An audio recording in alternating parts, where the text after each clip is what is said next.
자력과 타력, 수행과 신앙은 둘이 아니다. 제8강입니다, 이것이. 근데 요것은 뭐 제 자신의 관심이기도 하지만 또 많은 사람들이 종교를 좀 공부하는 사람들이 가지고 있는 질문이에요. 그래서 제 제한된 경험으로 요걸 좀 얘기 좀 할게요. 현대 한국 개신교의 오직주의 신앙의 극복은 시급한 신학적 과제라고 나는 생각합니다. 그리스도교 복음에 대한 편향된 이해를 저장하고 수행의 노력이 필요 없다는 오해를 저장함으로써 개신교 신앙의 도덕적 해이와 저질화를 초래한 주범 가운데 하나라고 생각되기 때문입니다. 오늘날 한국 사회에서 가장 많은 비난의 화살을 맞고 있는 종교는 두말할 필요 없이 기독교, 흔히 개독교라는 세인들의 조롱을 받고 있는데 이의를 제기할 사람은 별로 없을 것 같다. 개신교 교회를 모두를 싸잡아 비판하는 것은 정당하지 않지만 어물전망신은 꼴뚜기가 시킨다는 속담처럼 몇몇 대형 교회의 막무가내식 교육자 세습이나 법과 상식을 어기고 자기 땅도 아닌 지하 공간을 불법으로 점령하고 마음대로 사용하는 교회, 어느 교회 얘기하는지 알 거예요. 엄연히 국민들의 민주적 절차에 따라 선출할 대통령을 공공연히 빨갱이라고 외치면서 청와대를 습격해서 자리에서 끌어내리겠다고 떠드는 집단을 만들어내고 방치하는 종교가 개신교다. 작년 크리스마스 때쯤에 필자는 한 언론사와 대담을 한 적이 있는데 기자가 한 말이 생각난다. 도대체 기독교 신앙이 무엇이길래 이런 말도 안 되는 현상들이 백주대낮에 벌어지고 있는데도 교계는 손 하나 쓰지 못하고 있을까 하는 질문에 나는 할 말이 없어 문제를 딴 데로 돌렸던 기억이 난다. 도대체 상식이 통해야 무슨 말이라도 할 터인데 상식과 합리적 사고를 아예 무시하는 집단을 두고서 무슨 말이 소용이 있겠는가. 그리고 한국 개신교계에서 벌어지고 있는 이런 말도 안 되는 작태를 교회와 별 상관없이 살아온 젊은 여기자를 내가 어떻게 이해시킬 수 있겠는가 하는 생각도 들었다. 어린 시절부터 줄곧 교회에 다니면서 이상한 톤의 목소리로 열변을 토하는 교회 지도자들의 설교나 입에 거품을 물고 하느님과 신도들 교육이라도 시키려는 듯 토하는 장로님들의 뜨거운 기도를 많이 듣고 자란 사람에게는 이런 비상식적인 행동들이 별로 낯설지 않지만 따지고 보면 지금 일어나고 있는 각종 비상식적인 일부 한국 기독교 신자들이 벌리는 행태는 이미 예고되어 있는 것이나 다름없다는 생각이 든다. 하지만 광신적 신앙생활과는 무관하게 자라서 성인이 된 여기자의 눈에는 도저히 이해할 수 없는 기이한 이름에 틀림없을 것이다. 결국 나는 말할 가치조차 없는 문제들을 제기하려는 기자의 물음에 안쓰러운 마음과 수치스러운 마음이 들어 슬그머니 화제를 다른 데로 돌리기 바빴다. 그러면서 기독교 신앙의 본질을 묻는 기자의 질문이 너무도 반가워서 그에게 마치 두어 시간 강의라도 하듯 떠들었던 기억이 생각난다. 평생을 개신교 신자로 살아온 필자에게 타종교를 대할 때 가장 먼저 이해시켜야 할 가장 중요한 문제는 동양의 철학적 종교들로서는 지혜 종교들로서는 이야기 중심의 그리스도교의 성서적 신앙이 쉽게 이해하기 어렵다는 큰 역설이다. 역설이라고 말하는 이유는 이야기란 본래 어려운 진리를 알기 쉽게 만드는 장점이 있는 법인데 그리스도교의 경우 오히려 그 반대가 문제이기 때문이다. 쉬운 이야기 중심의 종교가 더 이해하기 어려운 장애가 된다. 그것은 실로 아이러니다. 도가 사상이나 유교 성리학, 불교의 철학적 가르침 등 모두 심오한 지혜의 가르침을 담고 있기 때문에 내용이 알기 어렵다 해도 그런 가르침은 알아서 무엇하냐는 식의 반응을 자아내지는 않는다. 그 진리를 지금은 내가 이해하기 어렵다 해도 언젠가는 깨닫게 되는 날이 올 것이라는 기대도 있다. 이와 대조적으로 성서의 이야기 중심의 내용, 가령 이스라엘 민족의 이야기나 예수가 행한 숱한 기적 이야기를 전하는 복음서는 깨달아야 할 진리라기보다는 신앙의 대상으로 믿어야 하는 이야기들이라는 데 문제가 있다. 이것이 도리어 문제가 된다. 이해하기 어렵기보다는 무의미하게 들린다는 것이 더 큰 문제다. 특히 지성인들과 지식인들에게는 더욱 그렇다. 사람들은 복음서나 구약성서에 나오는 이스라엘의 역사 이야기나 숱한 기적 이야기들을 대하면서 말한다. 그런 먼 나라 사건들이 실제로 일어났다 손치더라도 그게 지금 나와 무슨 상관이 있느냐고 냉소적인 반응을 보인다. 더군다나 사람들은 성서에 허다한 기적 이야기를 대하자마자 그게 사실이냐고 묻는다. 과학적 상식과 사고방식에 익숙해진 현대인들은 과학적 사실이야말로 진리의 척도라고 생각한다. 오늘날의 사람들은 이야기가 지닌 영적 의미 같은 것에는 관심이 없고 그것이 사실이 아니냐를 사실적 진리, 문자적 진리를 먼저 따진다. 사실이 아닌 이야기를 듣자마자 신화 같은 이야기라고 치부하면서 아예 관심을 접는다. 차라리 성경에 나오는 숱한 이야기들이 그리스 신화 같은 이야기라면 좀 배운 사람들은 신화를 놓고 사실이 아니냐를 묻기보다는 그 신화가 말하고자 하는 의미가 무엇인지를 묻는다.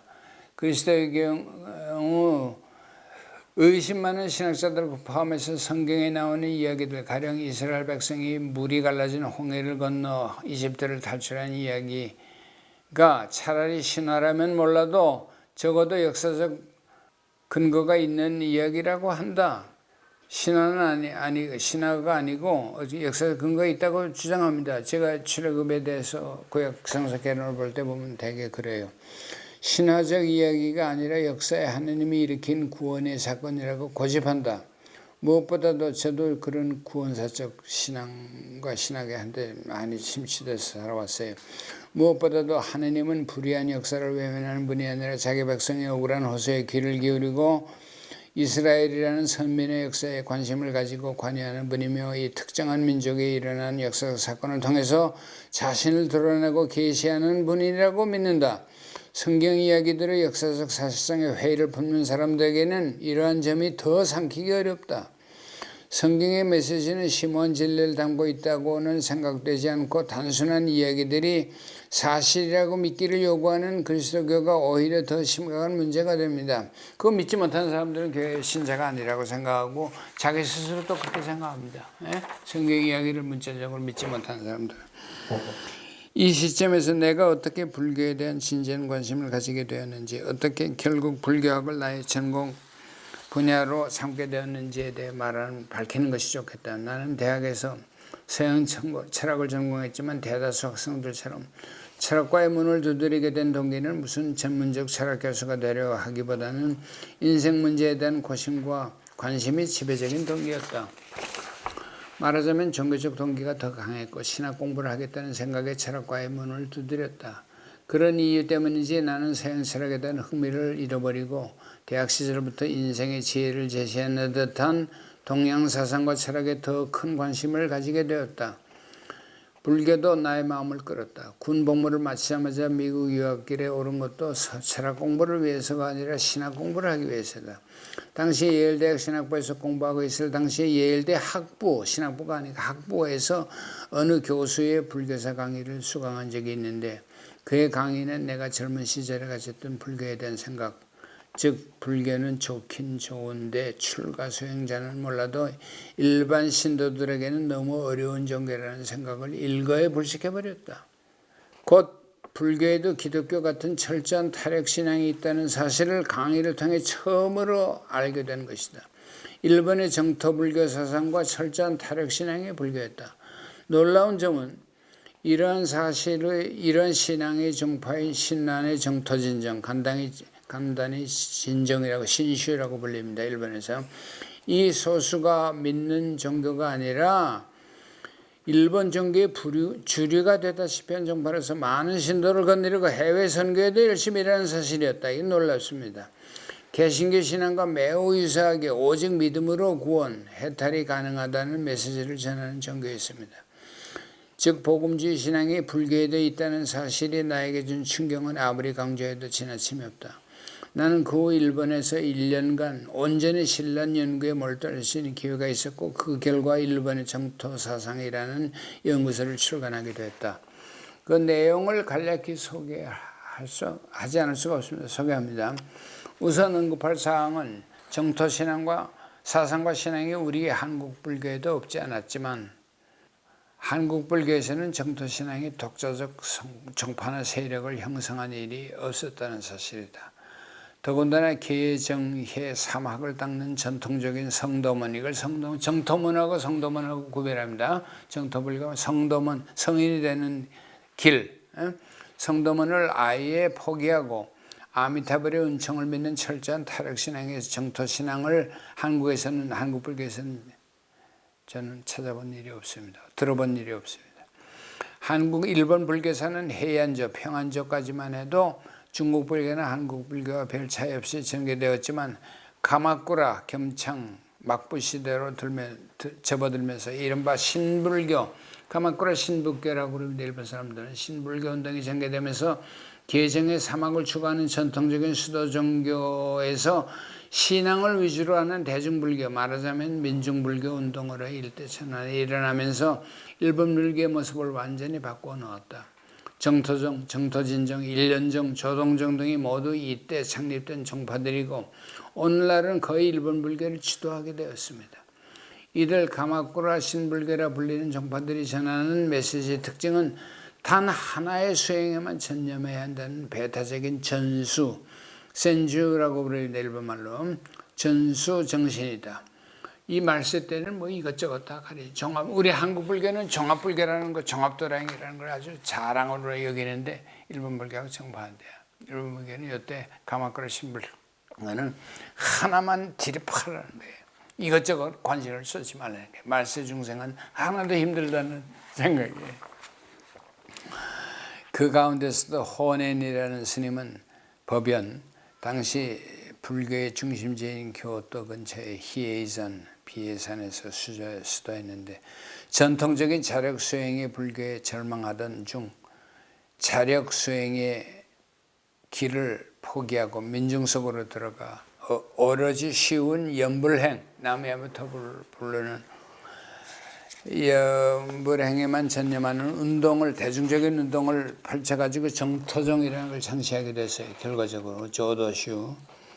그리고 이 운동에 몸을 던져 그의 제자가 되었고 나중에는 스승의 가르침을 철저하게 정토 행보다는 신진이라고 부릅니다. 일본말로 신심, 즉 타력신앙 위주로 해석한 신나는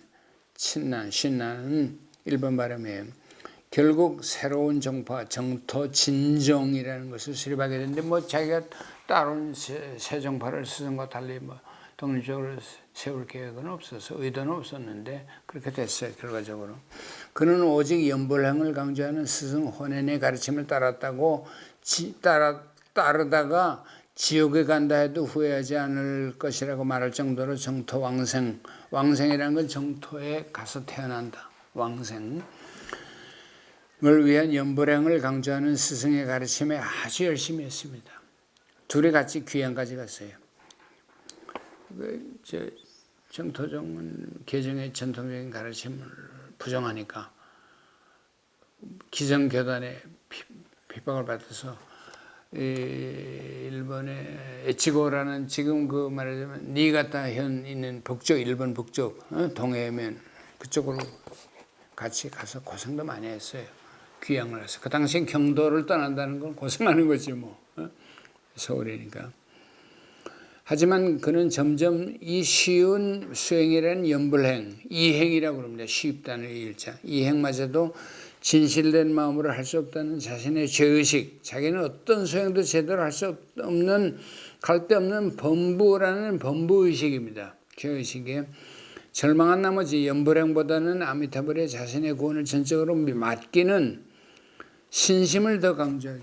여하튼 연불이든 신심이든 자신의 공로나 공덕이 될 수 없다는 점에서 그는 연불행과 신심마저 오직 아미타불의 회향이라는 건 자기 아미타불의 무한한 공덕을 우리에게 돌려준다는 대신, 대고 비슷한 겁니다. 회향을 강조하게 되었다. 자기 자신의 절망하는 신난의 가르침으로 가장 잘 알려진 것은 이른바 악인정기설, 일본말로 악군인 쇼키세스라고 그럽니다. 일본 자악인정기설이라는 것인데 선한 사람도 구원을 얻는데 하물며 악한 사람이 말할 거 있겠느냐 하는 역설적인 진리입니다. 마치 바울이 뭐 죄가 많은 것은 은총이 더하다고 얘기하는 거하고 비슷해요. 이런 악인정기설, 정기는 아미타불이 자비의 서론을 발한 것은 누구를 위한 것이냐? 바로 나 같은 그 신난의 그 교행신정이라는 교계신조라는 주제를 보면 이렇게 듣고 오는데 거기에 감동적인 가끔 가다가 바울처럼 오호라 나는 죄인으로도 하는 바울의 고백처럼 신난도 그런 것이 한탄이 있어요. 그런 게 퍼스널한 노트가 이렇게 중간중간에 섞일 때 그때 감동을 줍니다. 드라이한 교학적인 뭐 논증 뭐 많이 이용하다 말고는 이거예요. 자기 자신의 절망하는 신난의 가르침으로 가장 알려진 악의적인 신난 한 사람도 구원 얻는데 하물며 악한 사람이야 말할 게 있겠냐는 역설적 말이에요. 이게 원래 스승의 말로 전해진데 스승이 정말 그 말을 했는지 모르지만 악한 사람도 구원받는데 선한 사람이 말할 거 있겠냐. 좀 선행이 좀 필요하다. 아미타불 경전을 보면 사실 그렇습니다. 선한 그러니까 연불도 하나의 자기 메리트야. 자기 말하자면 우리 그 공덕신앙 메리트 신앙이라고. 여러분들 카톨릭에서도 그 뭐 고행을 많이 하면 좋다고 생각하는 그 메리트 신앙. 바른 루터가 그거를 공개하고 나선 겁니다. 여러분들 영어를 슈퍼에러게이션이라는 말 들어봤어요. 슈퍼에러게이션 아주 어려운 말인데 초과 달성. 공덕을 많이 하면 초과 달성을 해. 그러니까 금식을 많이 하거나 뭐 고행을 많이 하는 초과. 여러분들 미션이라는 영화 보셨죠? 오버의 그날. 거기 보면 그 라드레게스가 죄의식 때문에 죄의식만 가지면 잘못하고 진정으로 회개하면 되지 뭐. 그런데 그 고행을 하잖아. 그게 보석입니다. 우리는 루터의 정교의 속죄, 뭐 가톨릭의 속죄가 아니에요. 속죄는 하나님만이 할 수 있는 거고, 뭐 사제가 하는 거 아니에요. 보석이라는 거 합니다. 보석은 자기가 잘못한 거에 대한 보상을 하는 게 예수님이 삭개오 뽕나무에 앉은 삭개오한테 뭐라고 그랬어요? 가서 다 그냥 물어주라 그랬지. 세금 초과 엑스토트한 거, 강요한 거. 그런데 보석이야. 그러니까 우리 정교육 얘기할 때 뭐 가톨릭에서는 뭐 동전 정교개혁을 바티칸 성전을 자금이 모자라가지고 그걸 모금하러 다니는 사람이 동전 한 입 떨어지면 죄가 다 용서된다 뭐 그런 걸 팔아서 이제 돈을 모았다는 그걸 역사적 사실이렇게 돌아다니는 거. 그런데 그 죄 용서가 아니라 죄를 지으면 죄에 합당한 어느 정도의 자기 셀프 인플렉션 그게 필요하다고. 나는 여러분들 그 미션이라는 영화 보셨죠? 거기 미션에는 라드리게스가 큰 무거운 짐을 지고 폭포수로 막 기어 올라가는 장면이 나오는데 그거 보면서 좀 안쓰러운 생각이 있었네. 개신교 신앙으로 볼 때는 용서받으면 되지, 눈물을 흘리고 회개하면 되지, 꼭 저렇게까지 자기를 괴롭혀야 되냐. 근데 그게 보석 행위이지 죄 용서는 받은 거죠. 그리고 신부가 죄 용서할 수 있는 힘이 있다. 그 말을 우리가 개신교 신앙 때 하는 얘기지 심각하게 생각하지 않습니다. 하느님께 용서받지. 그러니까 그 보석의 정당성은 좀 이해가 될 것 같아. 가령 내가 지금 누구를 실수를 해서 급히 가다가 차를 치워서 죽였다고 생각해봐. 아마 그 사람이 나를 용서한다 하더라도 평생 그 사람에게 빚을 지은 마음으로 매달 얼마씩이라도 돈을 내야 내 직성이 필는지도 모르겠다는 생각을 해. 상상을 해보세요. 그렇지 않겠어요? 그러니까 행위가 따라야 되지 그냥 뭐 용서받았다. 미량이 바로 그 문제야. 아니 그 억건 마음을 바꿔가지고서는 자기 아들을 죽인 그 사람을 용서할 마음으로 갔더니 희생이 만면해가지고 다 용서받았는데 뭐 누가 누구를 용서하느냐는 어려운 문제가 생기는 거예요. 용서는 피해자가 용서를 해야 되는데 피해자도 아닌 사람이 뭐 용서할 자격이 없는 거예요. 사실은 그렇잖아요. 그 문제가 생기고 우리가 제일 일반하고 문제도 그거야 지금. 근데 하여튼 그 비전을 보고 전도연이가 그냥 헷가닥 했지. 그래가지고 뭐 예배 보는 데 가서 막 갱반 치고 뭐 난리치는 장면이 나는데 자 그런 일이 개신교 신앙이 만연한 풍토에서는 그런 게 가능한 거야. 그러면 얼마나 메시껍고 그래. 그냥 얼굴에 그 위선의 스마일이 그냥 진정으로 자기 잘못을 뉘우치지 않았을 것 같아. 이미 premature forgiveness, 미리 너무 잃는 용서를 넘어받아서 혼자 받아서 누가 용서했어? 하나님으로부터 용서받았다는데 그 아주 완전한 허위식이잖아. 그러니까 이창덕 감독이 아주 그렇잖아. 누가 얘기했는지 모르지만 저 주제를 참 잘 잡아서 나는 그 굉장히 중요한 영화라고 봤어. 근데 자 그래서 마치 죄가 많은 것은 정의도 많다는 사도 바울의 말을 인상하게 만드는 말이다.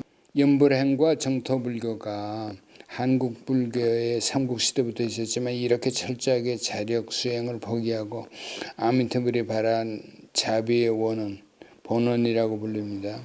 무량수경에 근데 내용이 나온다. 48원입니다. 그것은 모든 것을 맡기는 타력신앙의 메시지, 곧 오직 믿음, 신심을 강조하는 정토사상, 정토신앙은 없었습니다. 원효 스님이 뭐 정토행 뭐죠 그러지만 다 그저 대중적인 교화 방편 정도지 그거를 통해서 오직 그것만을 통해서 오히려 전통적인 불교를 거부하고 오직 정토신앙만 강조하는 그런 운동은 없었어 우리나라에. 그건 단언해. 원효가 뭐 어쩌고저쩌고 원효 신비주의 never. 원효가 뭐 표주박 들고 다니면서 민중교화하면서 그냥 아미타불을 하라고 쉽잖아. 그러니까. 그 정도지. 말하자면 folk belief 정도지. 이거는 이게 신학이 있어. 깊은 죄의식이 있고 신학이 있고 사상이 있다고 이론이. 이게 결정적으로 하는 건 내가 일본을 찬양할 수밖에 없어요. 이 지점에서는. 뭐 세상에서 일본을 우습게 하는 나라는 우리나라밖에 없다고. 그런데 우리가 아무리 원하는 가르치고 있지만 알아줄 건 알아줘야 되는데 일본 사람들이 이런 철저한 신앙이 있는 건 사실이야. 개성의 사막을 닦는 길을 포기한 불교가 정말 불교일 수 있는가 하는 문제가 생길 거고 아마 동남아시아 가서 이런 거 불교라고 그러면 한국 불교는 몰라도 일본 불교는 그냥 욕을 바가지로 먹고 그게 무슨 불교라고 그럴 거예요. 그렇죠? 어떻게 보면 서성불교가 대성불교보다 훨씬 정직하고 좋다는 그런 생각을 내가 할 때가 많이 있어요. 뭐 생사가 열반이고 열반이 그 생사다. 그런 것보다는 성속을 분명히 나누는 서성불교는 최소한 더 계율을 중시하고 그래. 뭐 이 스님들이 뭐 그것도 옷이나 좀 갈아입고 석복으로 입으면 좋은데 승복을 딱 입고 무슨 에로 영화 같은 거 보고 나오는 거 보면 정말 그렇죠. 스님은 스님다워야 되고 학생은 학생다워야 된다는 내 보수적인 윤리가 그때 작동을 한다고. 그럼 양심이 있으면 옷이라도 좀 바꿔 입고 해야지. 아이고, 자기는 무슨 뭐 성속을 초월한 것처럼 뭐 그렇게 장담하려는지 모르지만 나쁜 놈들이야. 하여튼 그건 용서할 수, 교단에서 받아주면 안 된다고 생각하는데 하여튼 그런 거예요. 원효는 뭐 그게 아니라 원효도 되지 못한 주제 원효처럼 하면 다 하고 다니면 안 되지. 바로 신난에 의해 설립된 정토진정의 이런 타력신앙의 특징이 아주 그 철저합니다. 그래서 루터나 뭐 어거스틴이나 뭐 사도 바울 못지않아요. 정말 철저해요. 그래가지고 자기 아들이 이 자기 사상을 조금 왜곡했다고 해서 자기 아들까지 내친 사람이야. 이 사람이 90몇 세까지 살았어. 옛날에는 90세가 넘는다는 건 정말 굉장히 근데 죽은 그 80세 때 쓴 화찬이라는 게 있어. 화찬 일본말로 쓴 시가 있어. 30몇 음절짜리. 하이쿠가 17음절 아닙니까? 하이쿠라는 그 유명한 선시.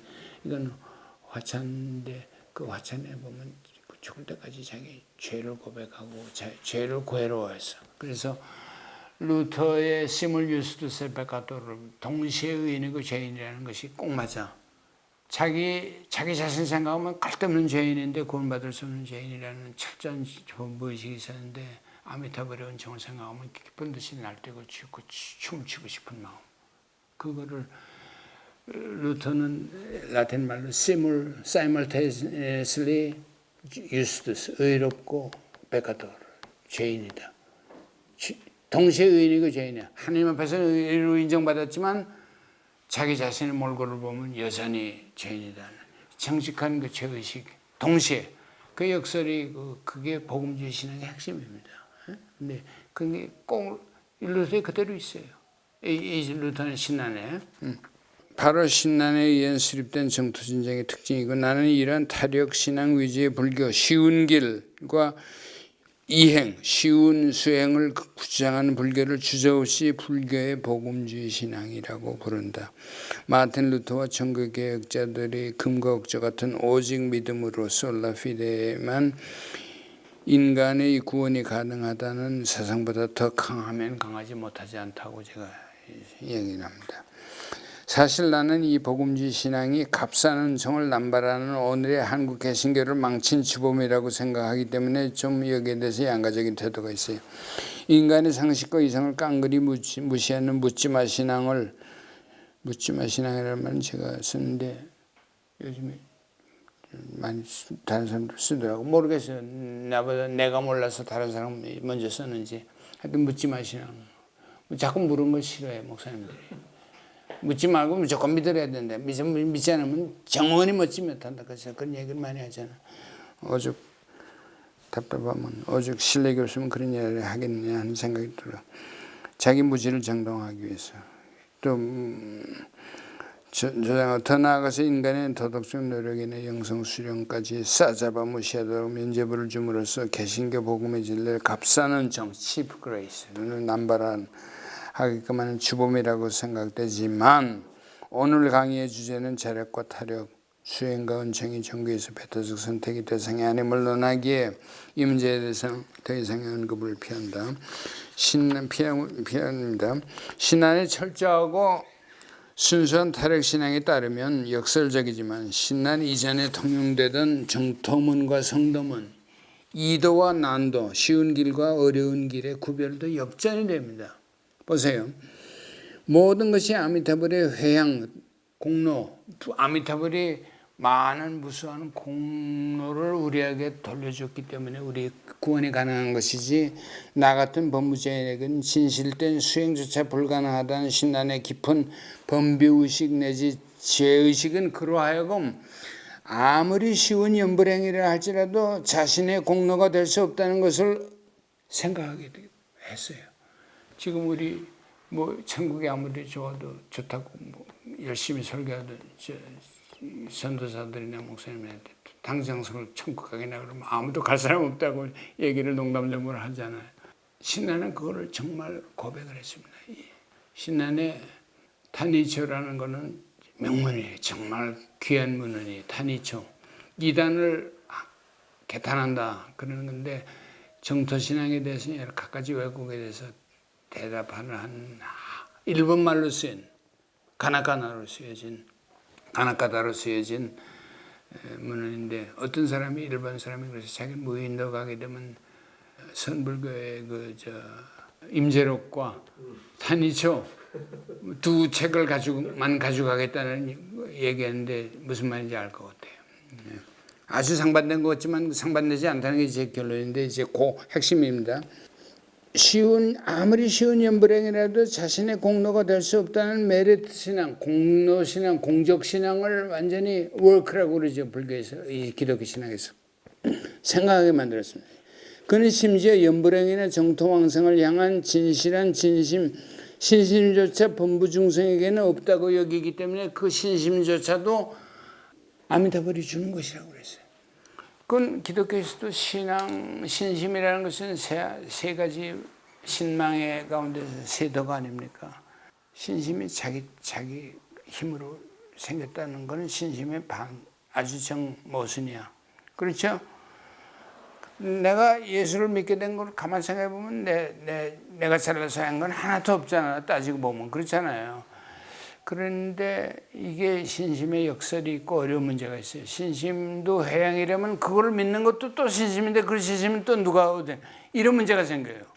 무한소급의 문제가 생겨서 내가 내 책에서 그걸 꼬집었더니 내 책에 리뷰하는 사람이 복음주의 신앙을 가졌다가 일본 정토진정으로 개종한 사람이에요. 그 사람이 리뷰를 했는데 내 책이 나오니까 이 책이 제법 많이 읽혀요. 일미구에서 이제 교과서 비슷하게 이제 일본 전교. 그런데 그걸 비판했더니 The Pure Gospel of 신앙이라는 조그만 책을 쓴 사람이 있어요. 알프레드 블룸이라는 하와이 대학 종교학과 교수야. 이 사람은 신 프리스트들은 까만 옷을 입습니다. 신물. 여기는 신물과 제가 프리스트라고 그러는 거는 진정한 이제 더 이상 수도 종교가 아니니까 몽크가 아니에요. 프리스트예요. 사제예요. 그런데 까만 옷을 입고 있는 걸 내가 본 적이 있는데 이 사람이 이 사람한테 갔어. 그 책을 조그만 한 80페이지, 100페이지도 안 되는 조그만 책을 줬는데 그걸 나도 교과서로 쓰던데 나 책은 그래도 그보다는 내용이 많고 살이 많잖아. 그러니까 지금 아마 그 사람 책이 거의 대체됐을 겁니다. 내 책으로. 그 정도로. 그런데 이 사람이 나한테 전화를 걸었어. 하와이에서. 자기한테 그게 왔다고. 그러면서 아주 칭찬을 많이 해. 그래서 나도 좀 기분이 좋았지. 근데 나중에 보니까 리뷰를 썼는데 북리뷰라는 건 보통 2, 3페이지인데 20페이지 논문을 썼어. 정말 놀랐어. 지금도 있어요. 내가 그 책 리뷰. 근데 내가 좀 정토진정 신앙의 세상에 대해서 어려운 문제 제기되는 걸 난제들을 좀 이제 의심되는 걸 했더니 그걸 다 해명하고 변호하고 하는 논문이니까 길어진 거예요. 20페이지. 또 많이 배운 점도 있지. 그렇지만 내가 또 그 중에 하나 난제가 그거야. 혼에는 법에는 신난의 스승 혼에는 연부를 그냥 연부를 하면 된다. 연부를 진실된 마음으로 해야 된다는 건 경전에 나오니까 그냥 기계적으로 남의 앞부터 막 그러면 안 되는 건 사실이야. 근데 그 신심이라는 거를 구원의 조건을 신앙의 조건을 따지다 보니까 자꾸 신심의 순수성을 완벽성을 강조하다 보니까 이것조차도 쉽지가 않단 말이야. 당장 정토왕생 당신 하게 나오면 할 마음이 없는 거야. 그만큼 현세에 집착한단 말이야. 소똥이 굴러도 이생이 내세보다 낫다고 말이야. 그러면 그거를 솔직하게 인정할 정도로 그 어디에 타니체에 그 말이 나와요. 감동적이라고 정말. 너무 인간적이에요. 그런데 교리상으로 사상적으로 문제가 있잖아요. 자, 그것이 회양이다, 아미타불의 공덕이라는 걸 믿는 마음은 또 그런 거고, 그 믿는 마음에 또 믿는 마음에 또 믿는 마음에 이 자꾸 나 이제 지금 우리나라 이 인문학자들이 포스트 모더니즘 하는 사람들이 지식의 지식을 따질 때부터 나는 서구 철학은 이제 망했다는 칸트가 망친 사람이 주범이라고 생각해. 제일 철학이라는 형이상학을 학문의 지식의 범죄에서 추방한 사람이 칸트입니다. 그래서 혁명을 일으켰다는 거예요, 칸트. 근데 칸트부터 철학은 더 이상 세계나 인간에 대한 인식의 권리를 포기했어요. 전부 몽땅 과학에다 양보하게 됐다. 칸트는 당시 뉴턴 물리학을 아주 절대시했던 사람이에요. 그 뉴턴 물리학의 철학적 베이스를 놨다고 해도 과언이 아닐 정도로 그렇게 심취했던 사람인데, 그리고 사회사상 이런 걸 루터 아까 그 얘기한 대로 이제 루소의 영향을 많이 받았고 이제 그래요. 근데 칸트 이후로 신학은 자연신학을 완전히 포기하게 됐고, 칸트 이후로 리버럴 자유신학이라는 거, 우리나라에서 리버럴 테올로지에 대한 정확한 이해가 없어요. 리버럴 테올로지는 그저 무슨 성서비평, 역사비평 이런 거 하는 사람 리버럴 테올로지라는데 아니에요. 리버럴 테올로지는 19th century 리버럴 테올로지라는 건 전부 칸트의 사상을 쉽게 말하면 신학을 그 이전에 형이상학이나 플라톤, 아리스토텔 철학의 정치주의라는 노력을 완전히 포기하고 신학을 도덕에다가 정처시키려는 그 파운데. 그러니까 양심 그런 거 카테고리컬 정언 명령 같은 거 의무로서 인리학을 하게 된 겁니다. 요거 철학서적인 인포메이션인데, 그 후에 그 대유행에서 한 1세기 동안 하는 세기 동안 그것이 휩쓸었어요. 그 대표적인 사람이 아돌프 하르낙 같은 사람이에요. 하르낙이라고 아주 교회사가로 유명한 정말 박식, 그 사람의 하르낙의 기독교 본질이라는 그 책이 있어요. 보면 칸트 철학을 그대로 그냥 신학에 대입했다 해도 과언이 아닐 정도로 그런 사람이에요. 그러니까 그 미국의 하여튼 자유주의 신학자들, 리버럴 테올로지언들이 전부 구라파 미국이 19세기에 휩쓸었어요. 그게. 거기에다가 찬물 껴준 사람이 누군지 칼 발트예요. 그래서 네오르삭스가 생겨가지고 지금 이렇게 또 네오르삭스 다음에 또 몰트만이 뭐 정치신학, 민주신학 이런 게 또 나오게 되고 이제 이렇게 된 겁니다. 그러니까 자유신학, 이 칸트가 그렇게 중요한 사람인데 망친 거야 어떻게 보면. 왜냐하면 형이상학을 포기한 철학일 수가 있겠냐. 인식론, 논리학 뭐 이런 거 아무리 현상학 이런 거 아무리 해봐도 소용없어. 지식은 과학의 양도 몽땅 양도해서 그건 철학이나 신학이나 마찬가지라고. 그러면 이게 파운데이션 없는 거야. 이 종교라는 건 무슨 필링, 무슨 인투이션, 종교적 경험. 난 그런 경험 못한다. 해본 적이 없다 그러면 할 말이 없어. 그렇잖아요. 그러니까 이 객관적인 지식의 클레임을 해야 돼. 그걸 영어로 cognitive 클레임을 해야 돼. 인식의 cognition의 클레임이 없는, doctrine이 없는, 스테이트먼트 언어로 포뮬레이트하는 교리가 없는 종교는 흐물을 말하면 뼈다귀가 없는 종교처럼 돼버리는 거야. 근데 개신교에서는 그게 한참 유행했거든. 자유주의 신학 플러스 슐라이어마하 이후로 무슨 우주에 대한 직관이다, 자연에 대한 직관이다, 뭐 이런 식의 종교 experience다. 그건 다 주관주의. 그 다음에 윤리적 실천, 해방신학처럼 실천, 사랑, 자비심, 그것도 다 도피야. 형이상학을 포기하면 안 돼. 나는 그렇게 생각하는 사람이야. 그럼 자기들이 형이상을 못하면 우리 이제 불교의 형이상학이라든지 존재론이라든지 플라톤, 아리스토텔레스 다시 돌아가야 돼. 해결식으로 나는 못하겠으니까 지금 내가 좀 그런 건데, 이 오늘날 이 지상계를 휩쓸고 있는 포스트 모더니즘이라는 거는 전부 칸트의 후예들이에요. 그런 인식, 세계에 대한 해석을, 인간에 대한 이해를, 세계에 대한 이해를 포기하는 철학은 철학이 아니야. 더 이상 나는 그런 거예요. 지금 동양 철학은 그래도 나은 게 바로 그거에 있기 때문에. 이기론, 뭐 형이상학, 성리학 이런 게 있잖아요. 양명학. 그래서 나는 거기서 많이 배워 지금. 그리고 불교는 뭐 말할 거 없고. 복음주의란 철저한 죄의식, 자신이 갈데 없는 범부에 지나지 않는 의식이 기초합니다. 복음주의의 핵심은 거기에 있어요.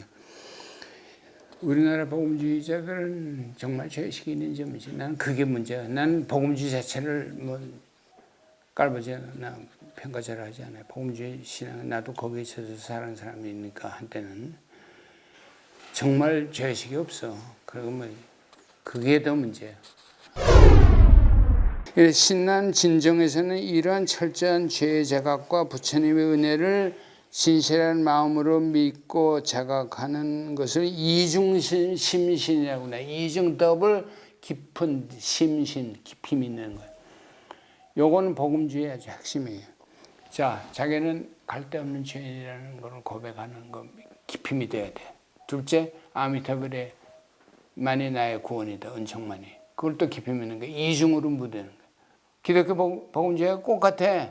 기독교에서 너무나 잘 알려진 찬송가, 그래서 지금의 인기는 대중가요가 되다시피 한 놀라운 Amazing Grace라는 노래가 말하듯이 자신은 도저히 구원받지 못할 비참한 존재예요. 영어로 wretched like me. 좀 차마 입에 다시면 대중가요들이 하는데 저는 그 영어로 Amazing Grace를 좋아합니다. 사실 wretched like me. wretched, 불쌍한 존재라, 갈데없는 존재다. 그 말, wretched. 그 다음에 그 Amazing Grace 마지막에 I was lost. 그걸 잃었던 생명 찾았다. 그렇게 번역하는데 I was lost, but now I'm found. 그건 번역하기 어려워요. 잃었던 생명 다시 찾았다. 물론 I was lost, but I was blind. 나는 눈이 멀었다. But now I see. 그러나 지금은 본다. 종교의 핵심이 거기 달려있다고 누가 부정하겠어요? 이게 복음주의 신앙의 근본입니다. 그리스도교의 복음주의든 불교의 복음주의든 복음주의 신앙의 첫째 조건을 자기 자신에 대한 깊은 죄의식, 절망입니다. 그리고 자신의 수행이나 공덕에 조금이라도 의존하려는 교만한 마음을 철저히 비우고 그리스도의 은총이나 부처님의 은총에 자신을 온전히 맡기는 신앙이 요구됩니다. 아주 쉬운 길 같지만 역설적으로 아주 어려운 길이 될 수도 있습니다. 실제로 이것이 신난이 창시한 정토진정의 심각한 문제가 하나였습니다. 여하튼 이래저래 종교에서 자력과 타력, 수행과 은총은 결코 이론적 대립이나 선택이 아니라는 사실, 종교에서 자력이라는 오만이 설 자리는 없다는 진리를 우선 확인해야 됩니다. 이 점 요걸 제가 빠치는데, 신라는 이행이 난행보다 더 어렵다고 역설적인 얘기를 했어요. 왜? 자기 교만을 포기하지 않으니까. 그러면 선불교든 자아를 포기하고 무아의 진리가 최고의 진리인데, 그 무아의 진리는 선불교 자력순환을 강조하는 이 사람이 타력신앙이라고 그렇게 막 깔볼 수가 없어. 자기 교만이 자기 수행을 자기가 자기 구원 받는 건 나는 어느 정도에도 불가능하다고 생각해요. 순수한 구원은 자기를 포기할 때만 가능한 거예요. 그거가 두 개가 만나죠. 근데 신난 자신이 이행이 난행보다 이도가 난도보다 더 어렵다고 그랬다고 오죽하면 이런 대단한 사람이라는 걸 알 수가 있죠. 그 어디에서 거기서 세계적인 우리의 공감을 자아내는 어떤 경험이 있어요, 이 사람의 배우에. 그리고 그걸 조금이라도 완화시키려는 자기 아들을 그냥 내버려쳐서 내 아들 소용없다. 예. 이것도 우리 동양 사람으로서는 거의 상상할 수 없는 일이야. 나 한국에서 그런 사람 본 적이 없어. 하여튼 참 대단한 사람이라는 걸 느끼는데, 자, 그리스도교 신학자 틸리히는 신앙, 믿음이란 루터는 이거 루터를 좋아하는 사람이죠. 믿음이란 하나님이 나의 부족함과 죄악에도 불구하고 하나님 편에서 먼저 나의 죄를 용서하고 받아주셨다는 액셉트를. 근데 믿음은 뭐냐? 내가 뭘 하는 게 아니라 거기에 공허할 게 하나도 없어. 그냥 하나님의 액셉트를 acceptance of acceptance라고 그랬어. accept했다는 사실을 accept하는 것뿐이지. 그걸 acceptance of acceptance라고 그랬어. 복음주의 신앙이 철저한 사람이야. 루터, 틸릭도 그렇게 복잡한 신앙을 가져온 게 아니고 루터의 심플 페이스를 긍정했어. 복음주의 그대로 타당하다고 봐요. 근데 그게 심플이 accept 한다는 게 그게 쉽지가 않아. 뭔가 내가 I can do something, I can contribute something. 이것이 진종 역사에서 생겼던 교리 논쟁을 요약한 책이 하나 있는데 그게 참 좋아요. 읽어보게 되면 이 루터교 신앙이 가지고 루터론 오르토독스에 제기되는 문제가 다 비슷한 문제들이 나는데, 사람은 뭔가 지가 뭘 했다는 생각이 꼭 필요로 한다는 거예요. 신앙으로 구원받는다 그러지만 신앙으로 구원받는 구원에 대한 확신은 그걸 안 쓰는 거예요. 내가 I've done something. 예를 들면 연보를 계속 연보만 하면서 뭔가 확신을 얻고, 사업을 하는 사람은 사업에서 내가 하나님의 축복을 받았다는 거, 돈을 사업의 성공을 확인하고 싶은 거. 그게 자본주의의 알뜰한 게 막스 웨버의 그 유명한 책 Protestant Ethic and the Spirit of Capitalism, 그게 핵심 주제 중에 하나입니다. 그러니까 사람은 뭔가를 제가 하고 뭔가 그래서 그래도 재미를 좀 느끼고, 어떤 사람이 가톨릭 개신교 어느 할머니가 개신교 신앙을 버리고 가톨릭으로 갔는데 나중에 에이 재미없습니다 하고 갔대. 왜 재미없습니까? 할머니한테 물어보니까 그래도 개신교에서는 헌금 내는 재미라도 있었는데 가톨릭에서는 헌금을 내는지 안 내는지 레코그니션을 안 해주니까 그 재미가 없다고 아주 솔직히 얘기하대. 아주 그 재미있는 농담이지만 또 재미있어. 정말 인간은 연불이지만 쉬운데라도 연불을 해야만 직성이 좀 풀리는 거. 그래도 I've done something. There's something I can be proud of. 내가 좀 자긍심을 느끼는 그 사람들이 visible evidence를 사람들이 원합니다. 근데 신앙은 너무 어렵게 만들어서 쉬운 길을 극단으로 해서 연불도 안 된다고 했는데 역설적으로 혼연보다 못해. 결과적으로 심리적으로 까다롭게 만들었어. 내가 신심이 있는지 없는지 어떻게 확인하려는 노력도 하지 말고 그냥 받아들이라는 건데 그게 힘든 거야 지금. 이런 문제가 진정교단을 어렵게 만들었어요. 그러니까 정토성이 오히려 신난이 호난이 그냥 연벌하라 하는 거. 물론 신심으로 하라는데 호난의 제자 가운데 연벌행파가 있었고 기신파, 믿음을 강조하는 파가 있었는데 신난은 믿음을 강조하는 편에 들어갔다고. 기행파라고 그랬어요. 수행을 강조하는 기행파가 있었는데 호난은 양쪽을 다 강조했는데 어떻게 보면 연보를 하루에 몇만 번씩 했다는 거야. 그러니까 지금 예수기도처럼 주 예수 그리스도의 우리를 자비베푸소서 하는 예수기도 있죠. 그거를 그냥 연보를 수만 번을 했다는 거야. 다다익선이야. 많이 할수록 좋다고 생각한 거는 있어 분명히. 그런데 신나는 자기 스승의 가르침을 어길 생각은 없었지만 그거 안 되는 거라는 거예요. 너무 어렵다고 생각했어요. 이행도 어렵다는 거예요. 그럼 신심도 진정한 마음을 바라기도 어렵다고 그러면 어떻게 하자는 거야? 아미타불의 은총. 그 아미타불의 은총을 받아들이는 거 인정하는 것도 신심인데 그러면 그 신심은 또 신심이 또 필요하냐? 그럼 신심이 필요하냐? 이렇게 될 거 아니겠어요? 그걸 내가 꼬집었더니 또 이 아까 그 알프레드 블룸이라는 사람이 그걸 또 장문에 걸쳐서 또 아폴로제틱 변호하는 그러다 보니까 논문이 돼버렸어. 북리뷰가 보통 한 2, 3페이지인데 거의 20페이지다라는 논문이 됐어요. 그런 일이 있는데 이건 뭐 솔직한 얘기로 제가 좀 잘났다고 얘기해도 우리나라에서 일본 불교를 제대로 공부한 사람은 나밖에 없을 거예요. 솔직한 얘기로.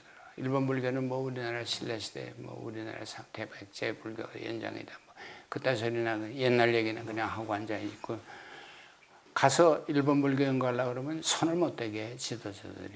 그 지도교수가. 왜? 일본 불교는 그 전통이 오래 있고 코멘터리가 있고 그러니까 복잡해. 나 같은 사람이나 가서 이런 거 마음대로 하지. 그럼 내가 무슨 지도교수가 있어? 뭐가 있어? 일본 사람 말이야. 근데 내가 좋아서 그냥 연구한 거니까. 그냥 나는 신난의 원전을 직접 그냥 대화하면서 읽고 그런데 내 삶에서 가장 행복했던 시절입니다. 1년 동안 아무것도 안 하고 그냥 정말 신난 산화상에 도취해가지고 그리고 나의 개신교 배경을 가지니까 좀 나쁜 면도 있을 거예요. 전부 그 눈으로만 자꾸 보니까.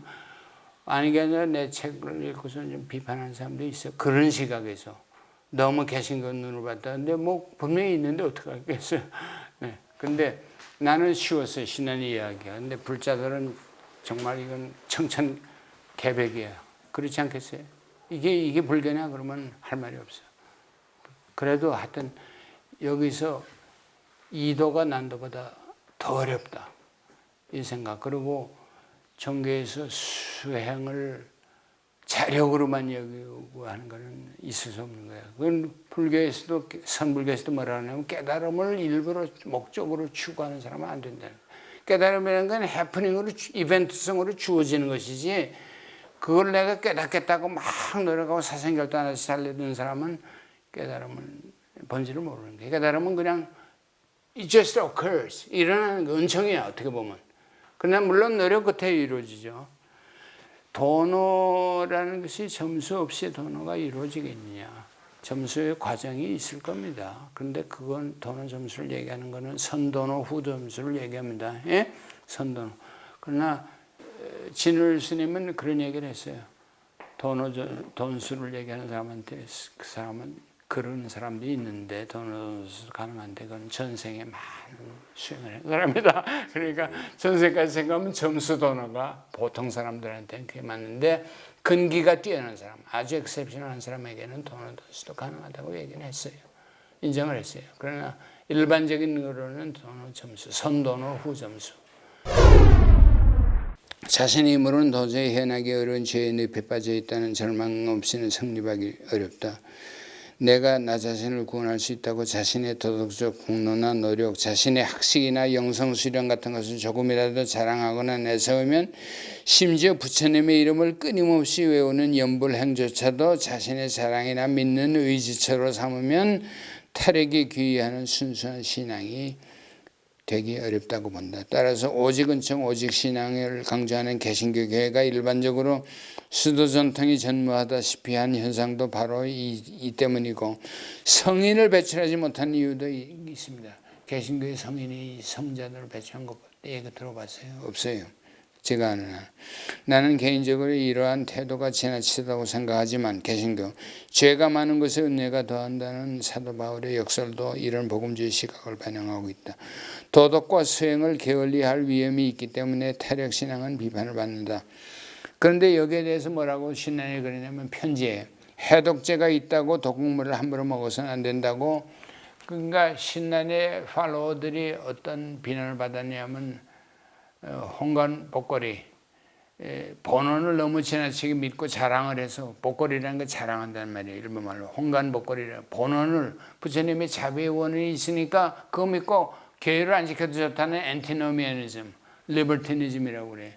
반규범주의, 그런 거를 범했다는 교단의 비판을 받으니까 신난이 안 되겠거든. 그래서 편지를 뭐라고, 서간에 뭐라고 그러냐면 독약이 있다고 복을 계속해서 먹는 어리석은 사람이 어디 있냐. 해독제가 있다고. 그 바울 뭐라고 그랬죠? 로마서에서 비슷한 얘기를 했죠. 하여튼 자제하라는 얘기인데, 혼에는 그거 당황스럽죠. 자기 제자들이 그러니까 은총의 교리를 너무 과신한 거고, 그러다가 일부 계율을 안 지켜도 되는데 혼인 자신의 계율을 잘 지킨 분이고 연불 수행은 뭐 그렇게 열심히 하신 분인데도. 그래서 나는 불교의 철저한 타력신앙을 접하면서 불교를 보는 나의 시각이 크게 변하게 되었다.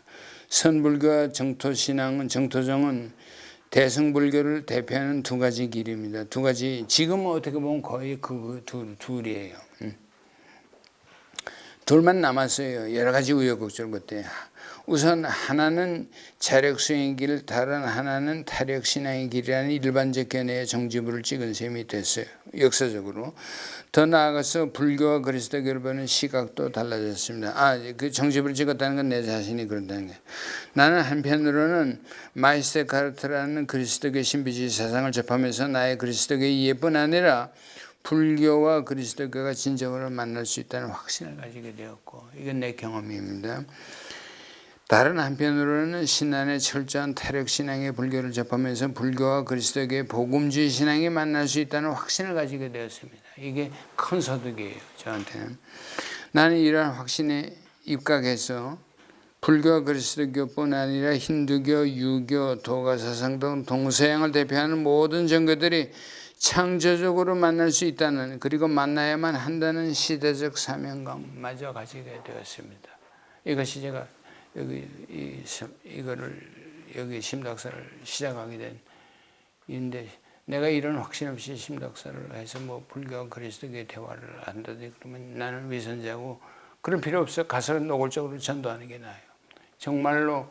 근데 이게 뭐 불교의 일부라 아니면 이걸 확대 해석해서 불교의 참 수도의 정신이고, 참 하여튼 대승불교, 서승불교, 또 참 사력과 신앙은 만나고, 불교에서는 아무리 자력을 강조해도, 그러니까 타력과 신앙이 은총과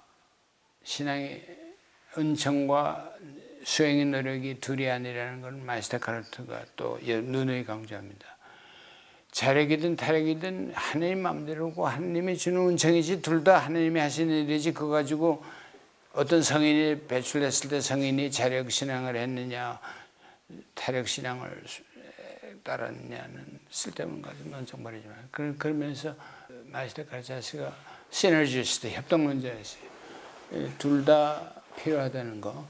나도 마이스터 카르차스 간단한 해결법을 따르고, 내가 신난의 그 순수 복음 타력신앙을 이해하면 이해할수록, 그리고 선불교를 잘 이해하면 할수록 자력에 설 자리는 없었다는 결론을 하고, 그거는 아마 수행을 해본 사람들이 다 동의할 겁니다. 그러니까 수행을 아무리 노력해도 안 돼, 결국. 그러면 그 사람의 근기라든지 그 사람의 전생이라든지 그 사람의 하나님의 은총이든지 뭔가 있어야 되는 거고, 루터가 고민한 것도 아무리 노력해도 안 되는 걸 알기 때문에 절망하고 나온 거거든. 그러니까 그래도 또 된다고. 그 되는 거는 어떻게 보면 되는 사람이 있어요. 또 은총이야. 그래서 그 얘기를 했습니다. 내가 불교와 그리스도교는 두 종교, 특히 두 가지 형태의 복음주의 신앙을 연구하면서 또 불교 철학이나 그리스도교의 철학적, 형이상학적 신관을 공부하면서 도달하게 된 한 가지 중대한 결론은, 이건 조금 강의 10강 가운데서 제 얘기가 좀 있어요. 종교의 세계에서는 자력이라는 것이 사실상 존재하지 않는다는 것. 아니, 존재할 수도 없고 존재해서도 안 된다는 결론입니다. 그리고 자력 수행의 길만 배타적으로 강조하면서 마치 하나님의 은총을 개신교의 독점물이라도 되듯이 떠드는 개신교의 복음주의자들의 편협한 견해와 독단은 잘못된 것이라는 사실을 깨닫게 되었습니다. 간단히 말해 은총이든 수행의 노력이든 둘 다 하나님으로부터 온 것이고 둘 다 필요하다는 마스터 가르쳐 통찰에 나는 전적으로 공감한다. 은총을 모르는 수행은 교만하고 고달픈 수행이 되기 쉽고, 수행 없이 은총만 노래하는 신앙은 값싼 은총으로 변질되기 쉽고 종교를 타락의 길로 이끌기 쉽다. 이거 한국 개신교 복음주의 문제입니다. 나는 이런 점에서 자력과 타력, 수행과 노력과 은총은 둘 다 필요하고 상보적이라는 입장, 신학 용어로는 협동론자다. 솔직히 말해서 이 점에서 나는 내가 구석에서 자라는 개신교 신앙과 신학 전통보다는 인간의 이성과 수행을 더 중시하는 가톨릭 신학 전통에 더 관심을 가지게 된다. 가톨릭 신학의 초석을 놓은 성 토마스 아퀴나스의 유명한 선언, 아까 얘기한 인용한 거, 은총은 자연을 파괴하는 것이 아니라 완성한다는 선언을 누구보다 중시한다. 그런 의미에서 자력은 타격은 둘이 길이 아니라는 하는 겁니다. 끝냅시다. 네.